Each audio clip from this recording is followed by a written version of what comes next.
monthly Leadership Academy that we do every early release day. And with coming back in January, we wanted to have an activity that was going to get kids involved and up and really engaging.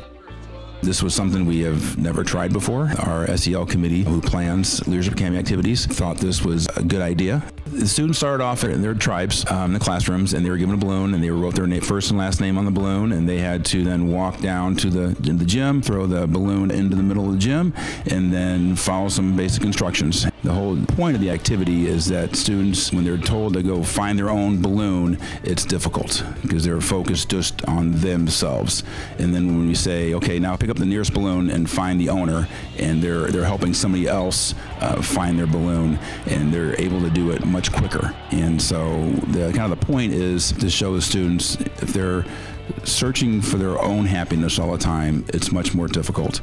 But when you're helping others find their happiness, it happens much simpler, much more easily, and they can find some more satisfaction and enjoyment and joy out of someone else's happiness. One of our past core abilities was resourcefulness, and it was neat to see that as students picked up balloons and they didn't know who the owner was, that they did a good job communicating with people around them and being resourceful, trying to connect that balloon back to its owner. This month's core ability is self-awareness, and one of the subcomponents of self-awareness is wisdom.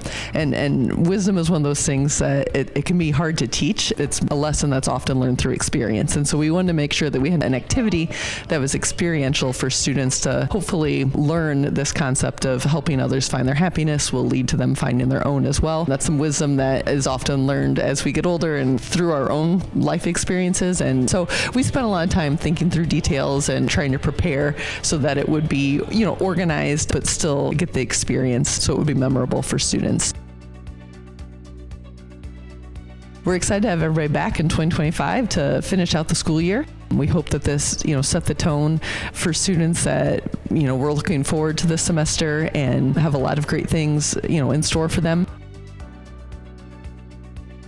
So as we were finishing up the activity, we tried to kind of tie it into the last few weeks during the holiday season where students tend to really enjoy getting gifts. And we wanted to really hit home on how enjoyable giving gifts can be.